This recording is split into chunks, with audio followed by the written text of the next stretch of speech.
Red, which will just be me and Christy because Matt is really good friends with Morgan Freeman. Actually, I was dating Helen Mirren for a few years. That'd be kind of hot, though. She's sexy in this movie. Believe me, it was. Red has a serious cast, a very impressive cast of actors. You know, not just stars, but actors. Yeah, we're talking about Space Cowboys. Red's kind of like Space Cowboys. Right. In that they're all kind of retired or on the brink of retirement. They're all former CIA agents. And it's played by Bruce Willis, Morgan Freeman, John Malkovich, and Helen Mirren. And they're all being targeted for assassination. They have to figure out why, who's trying to kill them. They have to try and stay alive. So here you go. Fantastic, Victoria. How'd you make the transition? I love it here. I love the baking. I love the flower arranging. They retire us? You can't just flip a switch and become someone else. What are we supposed to do? I do take the odd contract on the side. I just can't stop. Hi, this is Sarah. It's Frank Moses. Hey, what's going on? Not much. Try a little bit more to the left there. Yeah, it's just perfect. Why are you trying to kill me? There's still something wrong with this guy's head. He was given daily doses of LSD for 11 years. Well, in that case, he looks great. Fantastic. Yeah. Don't you think we ought to discuss the fact that the CIA is being used as a hit squad? And they'll do whatever they can to find us and kill us? We're getting the band back together.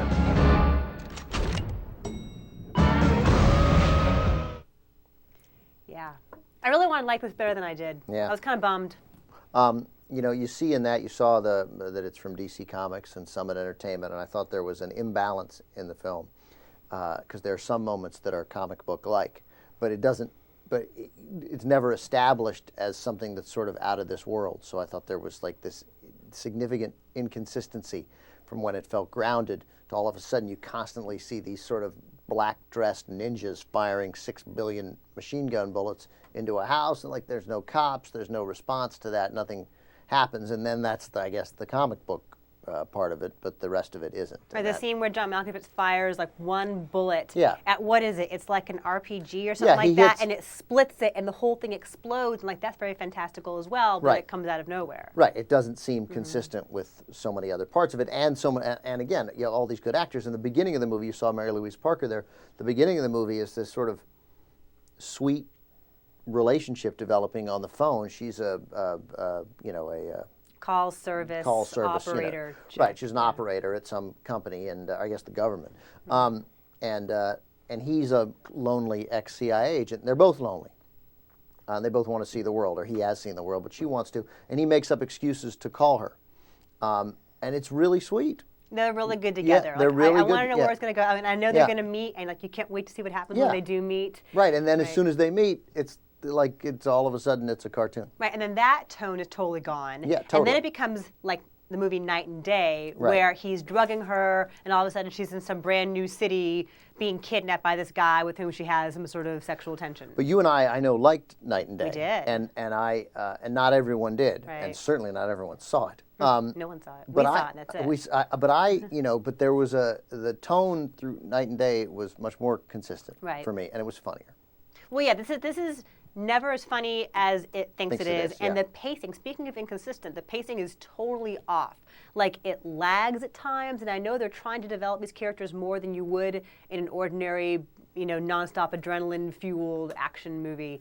But it's like start and stop, and like it's crazy wild over the top, and then it just dies. And it's, all over the place with pacing. I think if it didn't have all these character actors that we instinctively like, even in the small parts, like James Remar, who I like, ever since 48 Hours. He's in like one scene. Yeah, he's in one scene. And then Rebecca Pidgeon. Who is horrible in everything. Really? Really? Did you buy her in this for a second? No, I didn't. Not in this. But I liked her so much in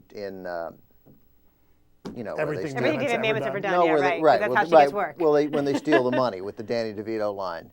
Yeah, of course I like money. That's why they call it money. With De Niro. Heist. I loved Heist.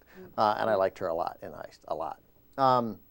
But, there's people I instinctively, Brian Cox is in it, and then you mentioned the big stars, but Helen Mirren And Ernest Borgnine. He's in like 2 scenes. He's Yeah. the guy who runs like the secret folder Yeah. department at the CIA. Yeah. And I love the idea of Helen Mirren being some like kick-ass action star. I mean, she's perfectly dressed in these gorgeous furs and little furry boots, and she's tasteful, but she kicks ass. I Has love that. Malkovich won an Oscar? No. I don't think so.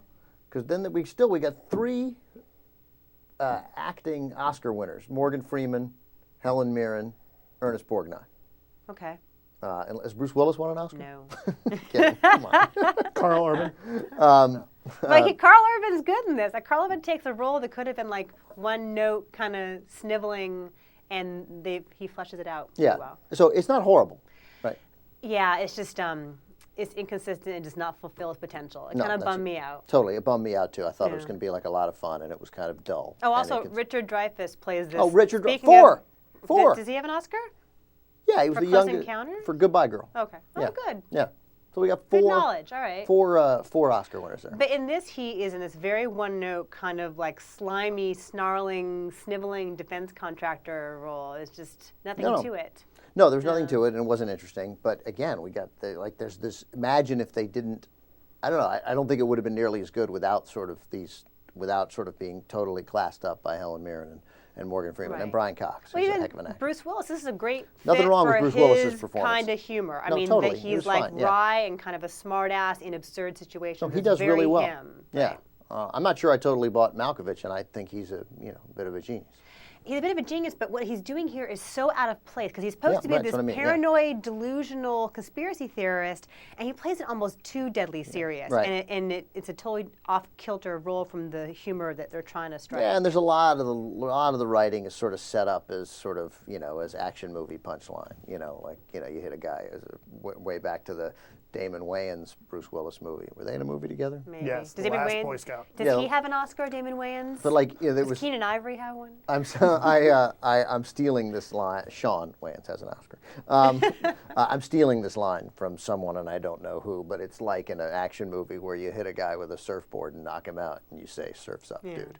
There's a lot of that in this movie, and it's tiresome and it's used as a crutch, and I didn't care for it. Right, and they're all better than that. They're all better than that. So your rating? 5. I'm in your ballpark. I don't want to say. I think it's a little worse than average. All right. Like it's bearable, and it's okay. You're not going to kill yourself by seeing it. So I dropped it to a 4.5. What's our average then? That makes our average 4.8. 4.75, which we're rounding, rounding up up. to 4.8. Am I right? Yes, I am right. All right. Well, nice job, Christy. Thank you. Thank you. Good to see you. Matt, is it? Yes. Thanks. Next week, we're off. Big studio renovations here at the Young Turks and What the Flick. And then in 2 weeks, we're doing a little Halloween special. It's going to be awesome. Yeah, a little horror movie special. Are there any movies out that time? Saw 7. What's coming out then? Saw 7 opens that Right, weekend. in 3D. In Because 3D. we need a Saw movie Right, in 3D. in 3D. Yeah. But we're coming in costume, right? Oh my God, we're totally not. What are you going to go as? What would you go as? If we did come in costume for the Halloween special in 2 weeks, or what would you come in as? Christy. And I'm going to go as a naughty beer wench. There you go. So are you now, apparently. Maybe so. Yeah, I'm gonna wear a t-shirt, jeans, and maybe a hat. All right, thanks guys, and thanks everybody for watching. And enjoy. What did they say at the end of the movies? The show I hosted for a We'll year. see you next time. Right. Oh, the balcony's closed. Right. Is the balcony closed? All right, so that wraps it up. We'll see you at the movies, even though we won't see you because we don't know you. All right. Thanks.